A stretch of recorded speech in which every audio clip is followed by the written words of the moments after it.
so here to stay. Oh, 'tis now delight for the red and white. The Imps are here to stay.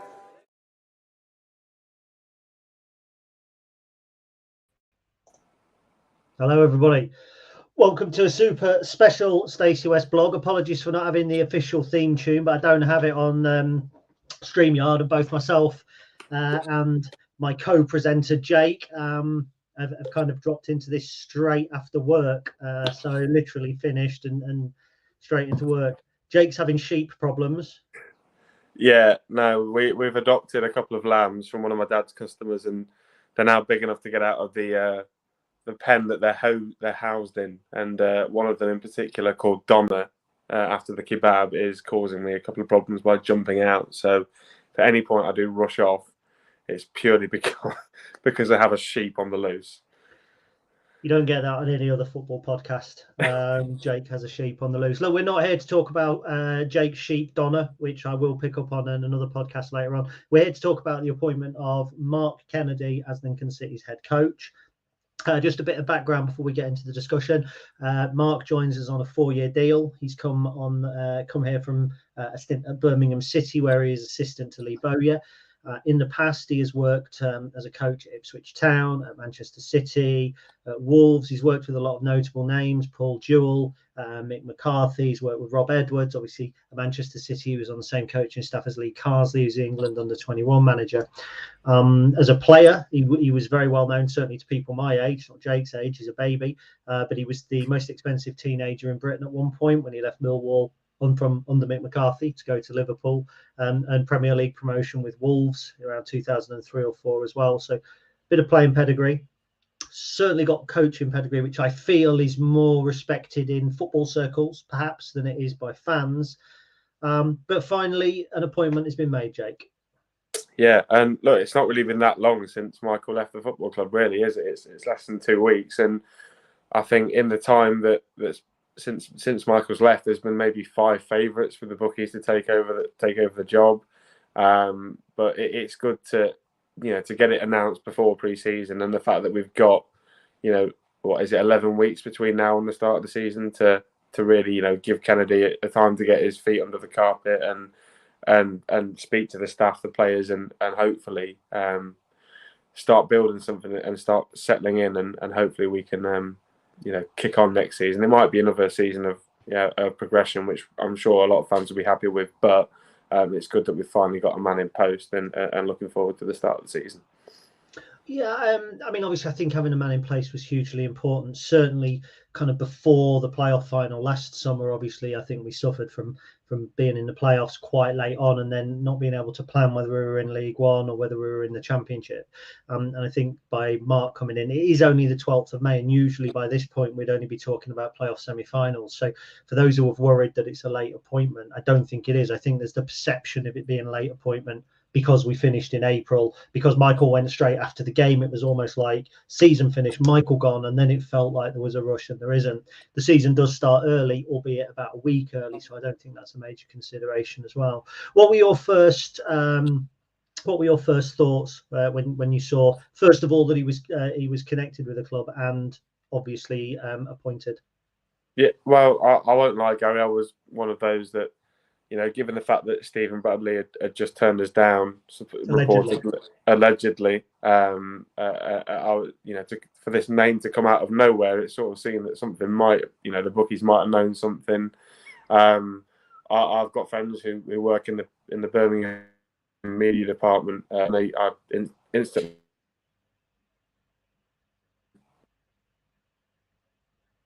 Are we back? Yeah, a vocal voice on the training ground, and so I did a bit of research, and then obviously the club have made the appointment today. It seemed that 24 hours, 48 hours ago, it was going to be Michael Carrick, but all of a sudden it's come back into the Mark Kennedy territory. And watching the video, I'm quite impressed with what he's had to say. I know it's probably a load of PR stuff that most managers say when they walk into jobs, but it looks an interesting appointment, and like you said, the coaching pedigree that he's got, hopefully that can kickstart, and we can have another successful sort of era in the club's recent history.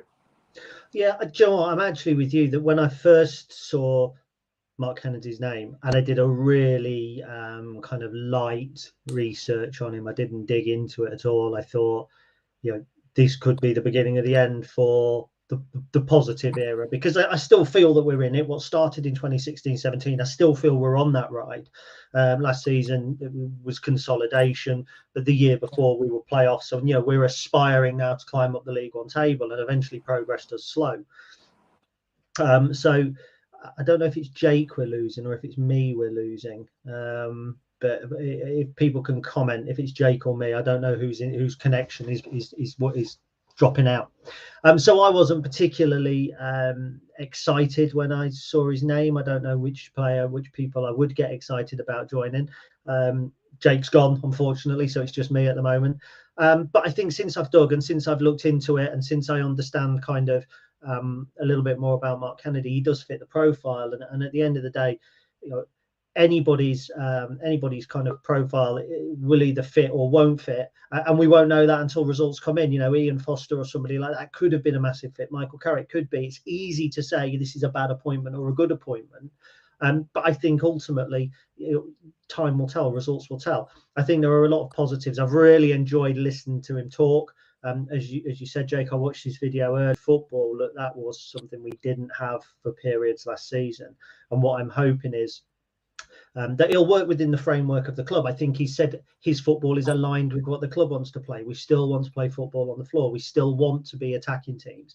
But the difference or the proof will be in how he reacts during games, when we have to deviate from a certain plan, when we have to break teams down, when we have to adjust to being a man down or being a man up and having to kind of go and kill off games. They're the moments that you see what a coach is all about, not whether he lines up 4-4-1 or 4-1-4-1 or whatever every single game. That's interesting, but the real proof is in how he reacts, I think, isn't it?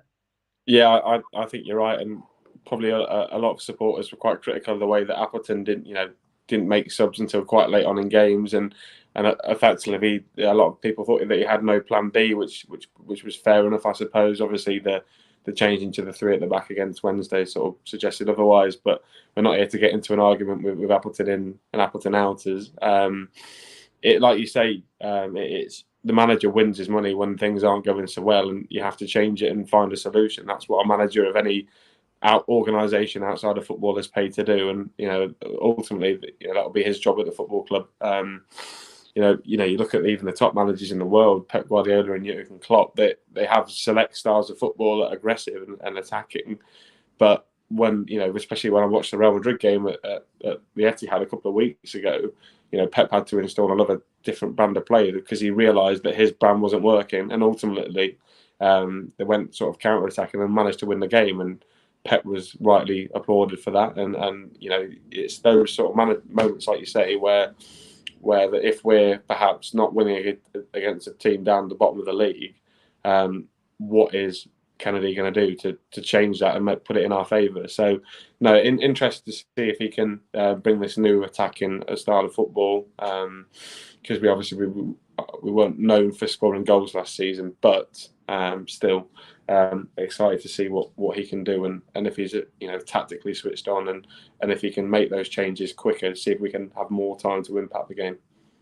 Yeah, I think this is interesting from Luke Kempson, and we can't go through all your comments, but we'll certainly pick up some. And Luke says the board must have been very impressed with the 4-year deal. And for me, that kind of focuses on 2 really important points at the same time. First of all, the board must have been impressed. That was something I tried to get across in my video earlier today, in that people have held up, and I don't want to mention his name too many times because, as I understand it, he was never actually in for the job. But people have gone, Michael Carrick, he's this, he's Manchester United, he's had these players underneath him. What a great appointment he'd be. Mark Kennedy, he took Macclesfield out of the Football League. Ooh, look at the comparisons are miles away. They can't be miles away, because otherwise he wouldn't have got in front of the board. He wouldn't have been given the opportunity to impress the board. And also, this isn't a board that are easily impressed. We've all met Clive. He's a very engaging man. He knows his stuff, not just football. He knows business. He knows people. He reads people very, very well. There is no way on earth that Clive would take somebody who was seen as a lesser option and go, oh, well, we'll go with him because we can't get anybody else. He wouldn't do that. This is an appointment that has been born out of a long process. I believe that Lincoln City were probably aware of Mark Kennedy well before Michael Appleton walked. I mean, I don't know about yourself, but I'd heard rumours of him going by mutual consent in the summer, eight weeks before the end of the season. You know, sometime around the Sheffield Wednesday game, I shrugged it off at the time.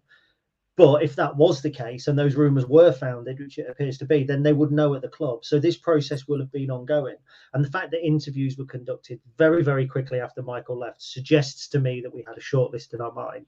My gut feeling with Stephen Bradley is that if there was an interview process and he kind of wasn't successful in that interview process, how would he sell that to Shamrock Rovers when it broke in the Irish press, which it did? He would go back and say, I'm committed to this club. So fair play to him if that's what's happened. I don't know. The 4-year deal is the other thing, right? We're looking for continuity here. What consolidation comes through continuity? It comes through building a squad. It comes through taking young players over a journey that's not 3 weeks, that's not 6 months, that's a season, that's 2 seasons, that's 3 seasons. And you only have to look sometimes. You have to look probably at Kennedy himself when he came through Millwall. It was 3 or 4, I think 3 seasons potentially at Millwall before he moved on to Liverpool. So it's about continuity. So the 4-year deal doesn't worry me particularly. I don't think that will be structured in such a way that I think the risk to the club is minimalised. But it's certainly, I think, a statement of intent. Yeah, I think when Michael signed his new deal, was it a 4-year deal, Gary? I mean, you might be able to correct me. I feel like it was a 4-year deal that he signed. Not sure off the top of my head. But it shows that they've shown a lot of faith in him. That they're happy that whilst or you know, you have to interview so many candidates, don't you? And clearly he's the one that impressed Clive. And Clive, you know, like you said, we've all met Clive, and we all know how much of a football and a businessman. I'm sorry if I'm repeating what you said, but you know, you trust the board and you trust the people making the decisions at the football club. Which, you know, when you speak to, you know, you listen to the D3, D4, and the Not the Top 20 podcast, and you know they're talking about Lincoln being one of the most well-run football clubs in the division in terms of the personnel.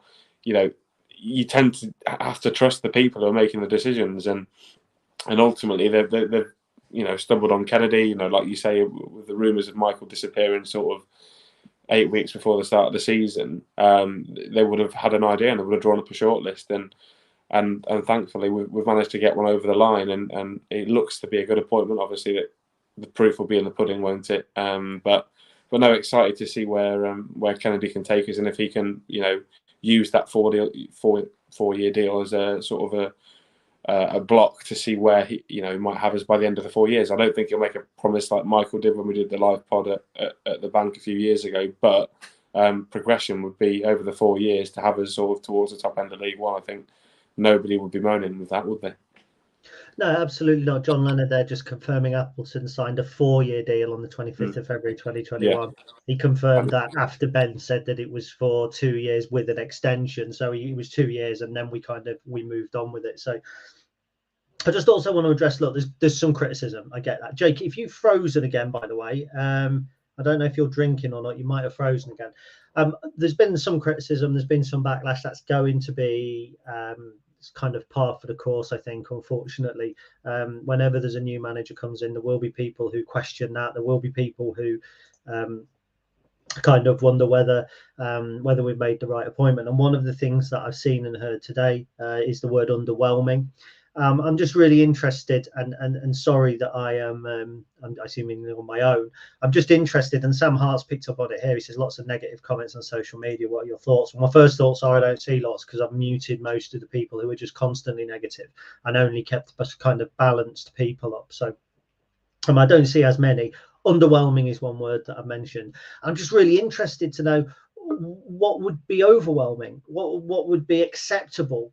You know, Mark Kennedy with 10 years coaching behind him is classed as underwhelming. Would Ian Foster with no senior managerial experience be underwhelming or overwhelming? Shamrock Rovers as an Irish club, many people were saying overwhelming, underwhelming there because he's only been with Ireland. So what were we looking for? Were we looking for a Sean Dyche? Were we looking for a Tony Pulis? Because that was never going to happen. That was never ever going to fit in the model. So that's one, the underwhelming thing. And we're happy to take the comments in here. The other thing that I've heard today, and my apologies, I'm not having a pop at the person who said it to me because I have a sensible conversation with them, but they said it looks like the cheap option.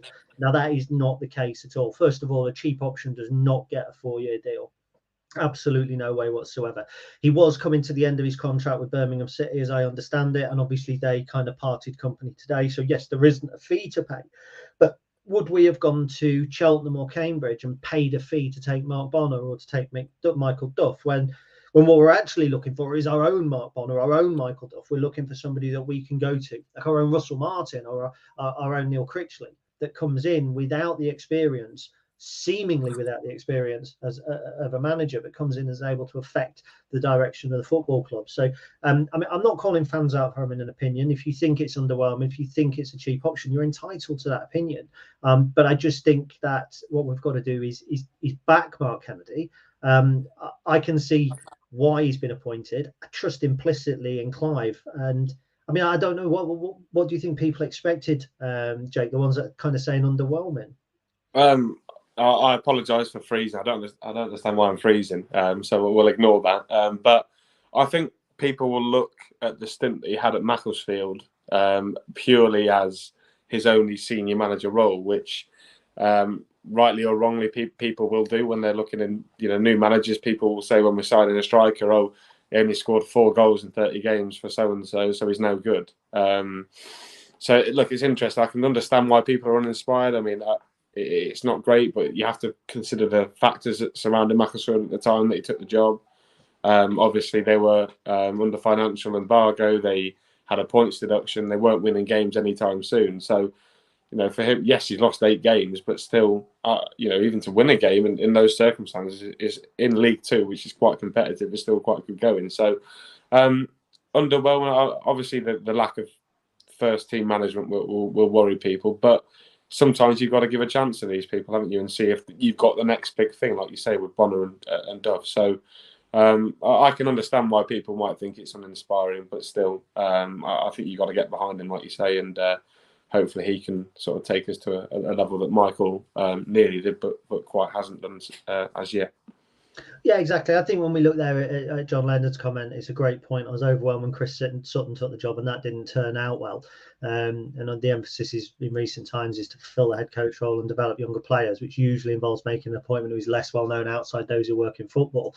Yeah, I was impressed with the appointment of Steve Tilson, as well as I was Chris Sutton, and look how that worked out. I was impressed with the appointment of Peter Jackson, and that didn't work well. And there were managers that I was not impressed with, and I'll hold my hands up. At the time, I was not particularly impressed when we brought a so-called cheap option in Chris Moyses in, and actually he started kind of rebuilding the club and rebuilding the relationship from the ground up. So it's not always the ones that you think are big names or you think would do well that actually do well. And I think you only have to look at Chris Moyses for that to be for that to be evident. I mean, he came in working for nothing, and everyone was like, "Oh, well, we've only got him because he's the cheap option." And with the greatest of respect, had Liam Hearn not done his bonk at Christmas, Chris Moyses would have had us in or around the playoffs. We were still fighting for those come kind of March time, I think, or late February, and we kind of tailed away. So I think it's really important.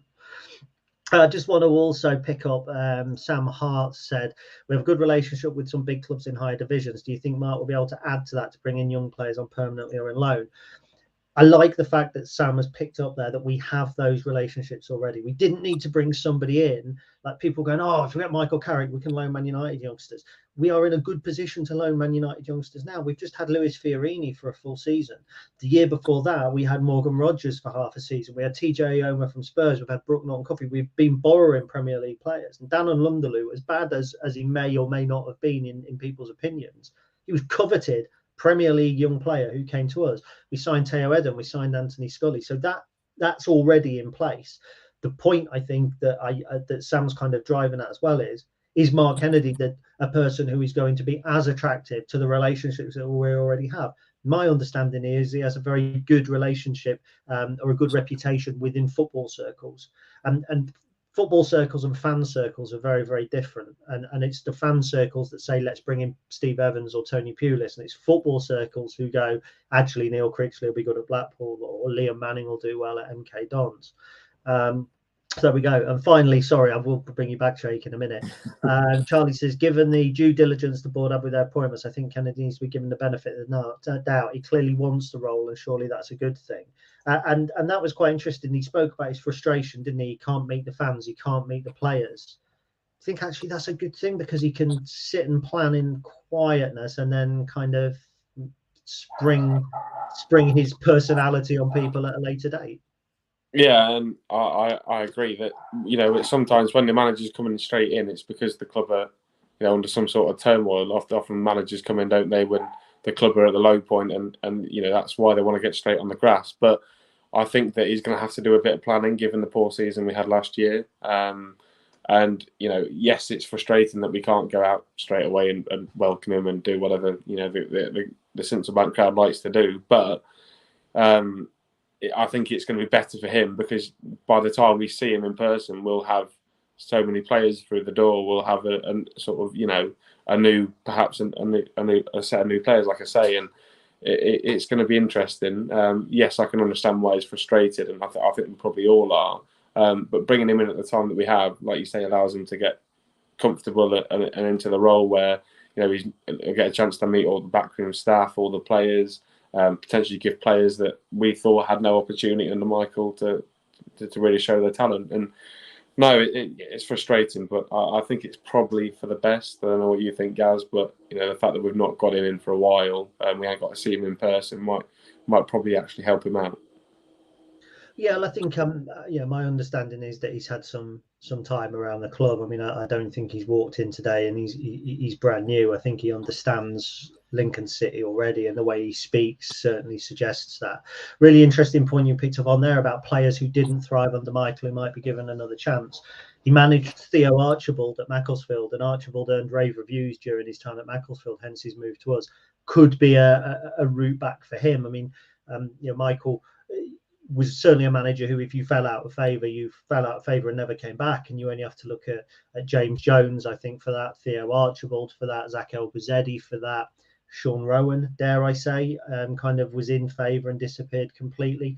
And I think what we're going to be hopefully looking for from Mark Kennedy is maybe a little bit more kind of arm around, give you another chance. And we saw it a little bit with this season with Lasse Sorensen and Jamie Robson and Lewis Fiorini for a while, kind of went out of the side and came back in. May have been injury related, may not have been. Would Jamie Robson have come back in had Cohen Bramall not got injured at left back? I don't know. So potentially, I think Theo Archibald is one player who could win under Mark Kennedy. I think Sean Rowan is another who could win under Mark Kennedy. I think when he comes back from Ireland, there's every opportunity then for him to kick on. And Ted Bishop, because Ted Bishop came through the Ipswich youth setup under Mark Kennedy as the under-23 manager there. So I think he's somebody Mark's going to know. And I think that's really going to help him settle in as well, because managers need their own generals. And there are one or two people in this changing room that are Michael Appleton's generals. Almost certainly Chris Maguire is that kind of leader, isn't he? May or may not be Liam Bridcut as well. Mark Kennedy's going to need those people to affect it, and that's simple management anyway. You need your people, or some people who you at least identify with and who can help you get your ideas across. But I don't think there's going to be an overhaul of ideas. I think somebody, and it may have been Cornell in the comments, had said, what formation do you think we're going to play? I think we'll play very similar formation to last season, whether that's a kind of a 4-3-3 or a 4-1-4-1. I don't think we're going to go three at the back and reinvent the wheel. I don't think that's kind of what he did while he was at Macclesfield, and I don't see that being a massive change of direction either. Yeah, I would hasten to agree. I think like you said earlier, that Kennedy seems, well, from the interviews, to understand the ethos and the philosophy of the football club already, having not been here such a short time. So clearly from the interview process, it was clearly laid out that's the style that we want to go down, and he must have or have accepted that or perhaps brought it up first. But yeah, I think it's interesting that you speak about having the generals in. I think the way the modern footballer is now, Gaz, they prefer a bit of an arm around the shoulder type of manager, which is why Ole Gunnar Solskjaer probably had so long in the Man United job, is because he was a friend to all the players, and it could be a similar sort of effect. And these young players who hate getting criticism sometimes and are slightly not built the same to those old school players like Maguire and Bridcut, it can get the best out of them. And obviously we've got a young squad, and that might help us. But then you speak of Mags and Bridcut, who are very clearly Michael Appleton players. Will Kennedy want to win them around, or will he want to bring in his own experienced players that can do a similar job? It'll be interesting to see where we go down the transfer window. Like you, I don't think we'll do an overhaul, but I can imagine we might be swapping a few experienced players around in terms of bringing some in, and having his own generals in the dressing room, so that he can have his own managers on the pitch like Bridcut was. Yeah, I agree. Just going through some comments as well. Mark Taylor says, I remember my old dad complaining like hell when Graham Taylor was appointed. And again, that kind of goes into the negativity. And it was always going to happen. And it was the same when Dan and Nick left. Replacing somebody that's been successful is not easy. Michael has been successful. He kept us in League One. He took us to the playoff. Finally took us to the EFL Trophy semi-final. We were only a missed penalty away from 2 trips to Wembley season before last. So let's not forget that. He was a successful manager. So it's not, he's not quite as successful as Dan and Nick were, but he did have his own success. So it's interesting that there is a degree of negativity. Just going through some of the other comments as well. We've got Ben Ward. I don't know who he is. The way he spoke about realising his first team debut appointment was a step too far. Went away to hone his craft was heartening. It showed that he's learned and grown. The Max situation was an outlier for me.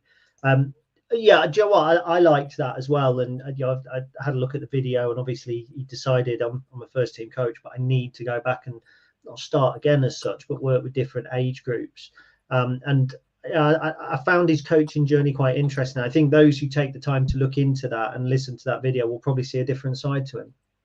Yeah, rather than just branding him as the cheap option and uninspiring. But you've got to give a manager a chance. Like I sort of said it before. Liam Manning was unproven before, really, in England before he went to MK Dons, and you look at the coaching journey of Kennedy. Being at some amazing academies, all academies very highly rated. He was down at Man City as well, and they don't give jobs to slouches. So I think that the coaching journey that he's got has probably helped him land this job. I think he said it, didn't he, that he did these sorts of jobs so that in 5-10 years' time, that when a job like Lincoln would come up, a club in League One who have ambitions of going higher but also want to do things slightly different to the mould, it would put them in perfect position, and ultimately it sort of paid off for him. Yeah, and Simon Wilcox kind of echoes that a little bit. It sounds like he could not wait to come to us. And you say a club like Lincoln, and 15 years ago you'd say a club like Lincoln, and what you were talking about was a club that was a little bit out of the way, that had crowds of 3,000 that never had any money. That's what a club like Lincoln used to mean. Now a club like Lincoln means nice training ground, pre-existing structure, good relationship with bigger players. So actually we have progressed, and people say things like we went backward last season. We went backward for times on the field, but as a club I feel that we have progressed, and that's obviously, we talk again about football circles, and that's obviously evident here, that in football circles what's happening at Lincoln is being noticed by Mark Kennedy when he's sat at Birmingham City and he's going, which clubs would be right to go to, by Manchester City when they're loaning as their younger players, and by Arsenal, by teams like that as well. So, and it seems as Simon says, it seems among the football community, Lincoln have a good reputation and people want to come here, and I think that's the case with players as well. I think it's really, I think that's interesting. I think that's testament to the fact that we are not in a terrible place as a football club. We're at a crossroads. And uncertainty always breeds a degree of negativity. I think that's why we've seen some on social media. But I think it was you that used the word exciting for the future, and I'm somewhere between the two. I try not to get too excited because I don't want to go, kind of, with the greatest respect, I don't want to go all Cornell and be, and that's not taking, I love Cornell's enthusiasm, but I don't want to have that kind of, that's it, that's a brilliant appointment, because we don't know whether it is or not. At the same time, I'm not going to be negative and say it's a shit appointment because we don't know whether he is or not. The more I find out about Mark Kennedy, I like. The more I listen to him, I like. I like his journey. I like his football ethos. And Julian Buttery messaged me. He's got contacts in Birmingham, relatives there, and they say what you're getting here is a hard but fair man. And to be fair, that's a little bit like Michael, isn't it? That direct, he's going to deal with players in the right way. I hope that he leaves the door open for players that fall out of favour. I'd like to see that change. But I think, do you know what? I actually think we're almost looking at more of the same in terms of elements of his personality. I get the impression from Mark Kennedy there's a little bit more. He said, I want to meet the fans. I find that really interesting, because Michael never had that connection. I put less value on it than some. But I think that's one key element that Mark needs to pick up. Do you? Yeah, massively so. Obviously, you go from, fist pumping Nicky and Danny Cowley to Michael, who sits on the touchline and sometimes, sometimes only goes to the 18-yard box when he's clapping the supporters. Sometimes you could tell that it's not really something he wants to do, and perhaps it's, maybe it's something that the media have sort of pushed out, that the supporters and the manager needs to, sort of acknowledge the supporters. And I'm like you, Gary. I'm not particularly fussed about how the manager acts on the touchline. I don't particularly care their personality. I think the most important thing and the job that they're employed to do is to win football matches. So yes, it was good when Danny and Nicky were winning matches and doing all that fist bumping and jeering the crowd up. But also, I felt a win under Danny Cowley when doing that was equally as good as a win when we were winning last season and Michael was hardly coming over and speaking to us at all. In fact, we weren't even on the ground. It felt just as good, didn't it? So, no, but I think that perhaps the relationship between the management of old and has slightly been sort of disintegrated a little bit and needs perhaps a little bit of work. And I think by saying that, he's sort of suggesting that he might be that man that's a nice middle in between, not particularly doing anything and doing the whole work. So, look, I'm not asked how he acts. I'm asked how he does on the pitch. But if he could sort of build a relationship with fans, it mean that some sections of the fan base don't turn on him so quickly, I think he might be on for a bit of a winner. Very good. I agree with you. I've got Kev Barwise. He said he's feeling more and more positive about this appointment. He must have just realised he's a former Man City coach. It's a nice blend of the best bits of Appleton and the Cowleys by the looks of it. Let's all get behind him and wish him well. I think that's the key. You've got to. I keep using the phrase innocent until proven guilty. Do you know what I mean? You've got to assume that they're good until they prove you not. And I think in football, there's a tendency to say, you've got to prove yourself to me. And I think by the time we get to, end of August, if he's only picked up like a single win or something and we're in the bottom 3 or 4, pressure's going to ramp and people are going to start going, he wasn't a good appointment. Likewise, win the first 3 or 4 games of the season and people will be, they'll be happy clapping. And that happened season before last. We played Crewe, didn't we, in the cup, and we beat them 2-1. It was like, bloody hell, we might be going somewhere. And we went and won at Milton Keynes. We went and won at Blackpool. We beat Oxford at home. We beat Charlton at home. And all of a sudden, everybody was behind Michael Appleton. There was no Appleton out when you're winning games. And as you just said, the pure and simple underlying fact is you win football games, you're popular. And for me, Mark Kennedy won't win every football game as Lincoln City manager. So again, as in when games are going against you, you see what your manager's made of when he knows how to react or when he can switch things up a little. Not permanently, always stick to your ethos. You've got to have a pattern, but change things up during the season or during a game rather. It's how he reacts when we're losing. Will he come over and applaud the fans when we've lost 1-0 at home to Cambridge rather than, allowing just walking off? And I'm not criticizing Michael. I don't want to look like a hypocrite, but at the end of the day, if you've lost 1-0 in a game that you were narrowly you could have won, and we should have beat Cambridge that day, we should have beat Doncaster. The least angry fans want is for a manager who will then come over and clap. It's easy to do it when you're winning games. It's so easy to do it when you're winning games, and everyone buys into it, but it's dead easy. It's how you react in the tougher moments, and that's what I want to see from Mark Kennedy. That's what I want to see from, in terms of animated on the touchline. I don't care when we're winning if he jumps up and down. I've seen some photos of him at Birmingham. He looks like he's an animated figure. That'll keep some people happy. I don't care how he does it. If he gets points, when he's not getting points, it's how he keeps people on side. Yeah, and League One, Gaz, is setting up to be quite competitive again next year, probably as competitive it was this year. So he's not going to win every game purely because we're not going to have the resources and the players to compete with some of the teams, and that ultimately is where we're at a football club. But if he can do that, like you say, he's going to keep some sort of portions of fans happy. And I think the fans of this club just want to see progression more than anything, and a real unity with their football team, which most places want, don't they? And if he can provide that, I think he'll be on. Like I say, I think he'll be on to a bit of a winner. I think that's a great idea. Richard Cross, I think he needs to do a Klinsmann dive in front of the Co-op after every single win. Do you know what? I think I'd renew 2 season tickets if he did that. I want to know what he'd do after every single defeat. Will he do a Smodic dive after every defeat? Because that's a little bit worse, isn't it? So So I don't know if anybody has any other comments, or Jake, if you have anything else to add at the moment. No, I'm good, guys. I'm glad that I've just been here for 10 minutes and my phone's not gone off without losing connection. So no, I think we've sort of said everything in terms of, it's an interesting appointment, and I suppose that the message would be just waiting to see how we get on. Well, Gav Hughes wants him to bring Harry Anderson back. That doesn't surprise me. Gav is to Harry Anderson what Ben is to Harry Toffolo. There was another comment further up that I liked that I just wanted to use as a discussion point. People were talking about assistants. Here we go. Steve Friesen says it's interesting. His assistant at Macclesfield was Danny Butterfield, who was born in Boston. The subject of his assistant is almost certain to come up. I haven't seen anything official that David Kerslake has left the club, so I don't know if he has or not. My understanding was that he came to the club to work with Michael, but whether he will be happy to work with Mark Kennedy as well, it may be that we look for a degree of continuity. We don't know the situation with the retained list.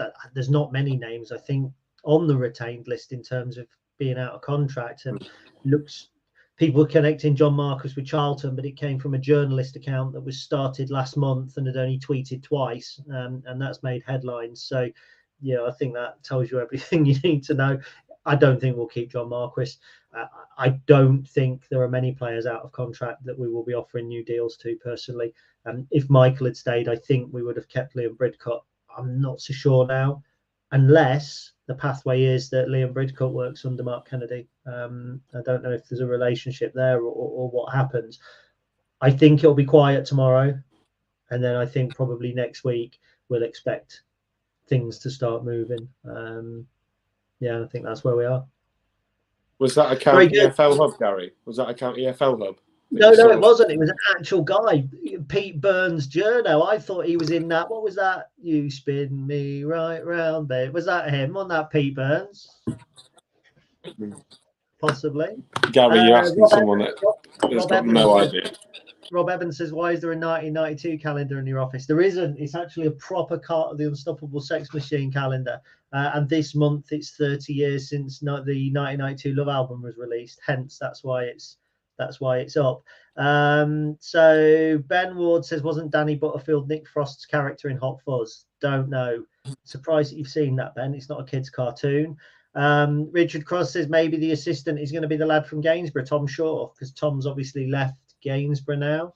It's a potential shout. I do wonder if it might be nice to have somebody with a little more senior experience, but I don't know. Clive says he's missing the princess mug. There we go, Little Miss Princess. So there's Jake's mug. Richard Godson, just to address that, John Marquis gone to Charlton. There was a story from the 72, but originated from one of those kind of crappy Twitter accounts. It might be happening, it might not, but I don't think as yet there's been anything confirmed. Okay, look, everybody, thank you very much for watching along. It's not particularly easy at 10 to 6. I'm now going to go and get some dinner. Jake's going to go and look after his sheep. That's not a euphemism. And we won't be doing, I don't think, another podcast. So this is your pod. I'll try and put it on audio and stick it up as a special for people who haven't listened to it. But all I think's left to say is up the imps. Up the imps. I'm pleased you chimed in there. I thought you were going to make me wait.